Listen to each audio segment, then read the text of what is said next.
at Texas Southern University, and I've taught there now for 8 years. And prior to that, 2 years at Fisk. I'm fortunate I teach in the School of Business and Communications. And so I teach entrepreneurship. And one of the first day of classes, I go over some of the characteristics of entrepreneurs, the energy that they have, the risk-taking that we're talking, the confidence that they have also. And it goes over, 25 or so different characteristics of entrepreneurs. The misnomer that we have is a business owner is an entrepreneur. You have business owners that are simply business owners. They're not entrepreneurs. And then you have folks that are entrepreneurs that are employees. For example, Lynn Almanza, who has been my assistant for 15 years, runs my company like it's hers. She runs it like it's her. I just talked to her. I've been gone for a week, and she runs that company like it's her company. That's entrepreneurship. It's a belief system. It's not a title. It's a belief system. So it appears that we all have it in us, but we just can't reach it. We all have the opportunity in us. We all have the opportunity to grow it, to polish it. And some of us don't take advantage of that opportunity, which is when you look at my book, DNA of Achievers. That's why at the end of every chapter I do something different. I actually make it a workbook. No different than if you're taking a textbook in college. And I think that's that professor in me that brought that out. But I challenge you at the end of each chapter to then go deep into yourself, inward. And at each chapter, I have 2 or 3 of my friends that I interview that I think are really appropriate for that chapter. I have president of the Grammy Association, former president of L'Oreal for North America, a brother that works with Nike, general manager of the Texans football team, first brother to graduate from University of Virginia and to get an MBA at Harvard. Those kind of folks in the book. That's talking what these different chapters mean to them. So unlike some other artists, nameless, writing the content of a book and then having actual folks participate in the project really puts a lot of what we say verification and credentials to the work. Absolutely. The DNA. Absolutely. This is just not Mathew Knowles. These are people of highly, that's why I have the word highly successful. Tommy Mottola wrote my foreword. Anybody know anything about music? For sure. That's highly professional. For sure.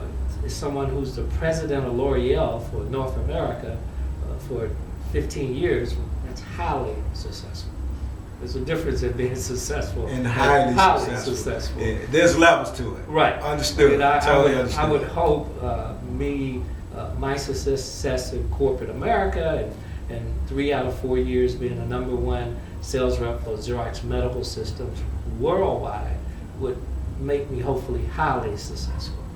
Great. So if I look at that success term, right, and we understand the levels. Right. Okay. Does this book lean to tell-all how-to type scenario for a person who just creeping up on their entrepreneurship fever? Yeah, this is a motivational book. Self-help is how I gauge it. For anyone in entrepreneurship as well as music business. Okay.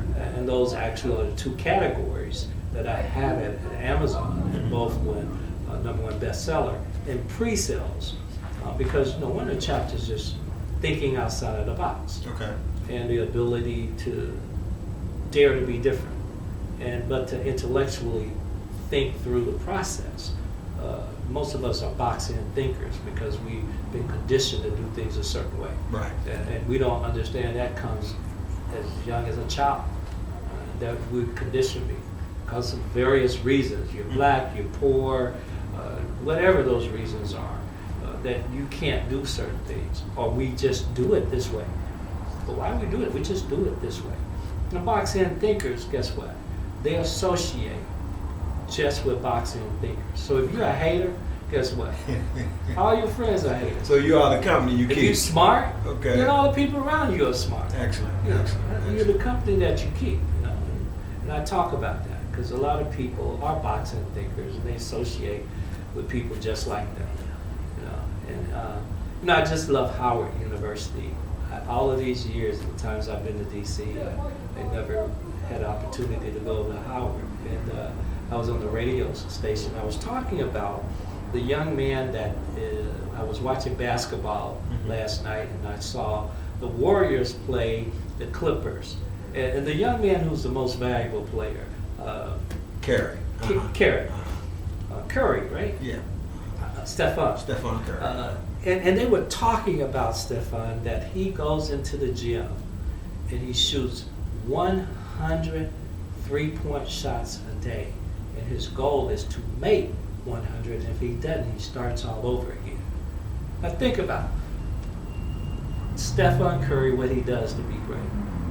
Michael Jordan, failure, and he became great. I mean, there's a story inside of that. And when I see people, and I see my daughters, I see the work and preparation. And most people put their toe in success rather than their feet. They don't really engage fully. They don't know what's really required to be successful. They think it's microwave success. And that part really frustrates me, especially young people that don't really understand that none of these folks that are highly successful, it happened overnight. Malcolm Gladwell, I think is his name, is it? Gladwell, with the book Outliers, talks about in order to be highly successful, you have to do it 10,000 times. 10,000 times. The question is, have I done 10,000 interviews? Right. I'm approaching that 10,000 interviews. Have you, been on that stage 10,000 times? Have you thrown that football 10,000 times? That's what it takes to be great. That's practice. Well, it's very encouraging to hear someone of your stature to say that failure is a part of the growth of success. Because I know for African American young men such as myself, we meet failure constantly throughout our lives. And being boxed in and saying we are short, we can't do, our educational prowess is a little less, we tend to believe some of that. So it's very refreshing to hear someone from your humble beginnings to make it to where you are now. We start believing the hype. Yeah. That's why I give seminars also. And I have one actually in DC, Baltimore, coming up in February 6th, February 7th. And it's called The Entertainment Industry. How do I get in? I'll be there. Because there's so much failure. We have 99% failure rate in this thing called music and entertainment. Because people just don't know where to start, what direction to go. They're all over the place. They want to be artists, managers, they want to do business, and all of it. And this seminars to help folks get in the door of this. And it's a different way today. We have digital, we have social media, we have streaming. So the approach is remarkable. It's a great time. Most people are saying doom and gloom. I'm saying just the opposite. It's a great time because you can start yourself in the industry, regardless of what discipline you are, producer, songwriter. So I have that seminar, and you can go to eventbrite.com. And I have it right now booked in all over the country. Atlanta, we're in Austin, Texas, Fort Lauderdale, Rochester, New York, and more to be added. Great.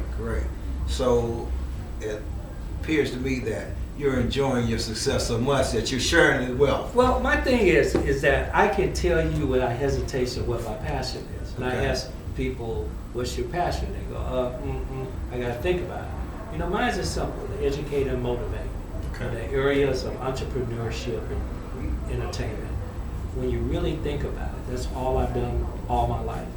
Even in my corporate life, I educated the customer and motivated them to buy. Excellent.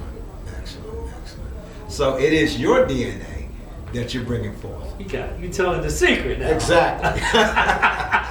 You telling the secret. All right, I like that. You're the first to get that. Yeah. You're the first to get that. Well, we have a lot of synergy, actually. Yeah. I've come through the same path. It's a humble beginning, but good folks, man. I did not know I was poor. I mean, my parents, I just didn't know. They had a way of love and passion and excitement about life. You know, my dad, in addition to all that he did, he had a third job. And that was on the weekends. He was a security officer at a junior college. And with all those 3 jobs, at night he would listen to those radio, what do they call them, kind of radios? Those old Victorials? Yeah, but the ones that the police listen to. Oh, the CBs. The CB. And all that. Yeah. He would listen to those CB radios, sometimes go to sleep listening to them, because he was a volunteer fireman. Oh, wow.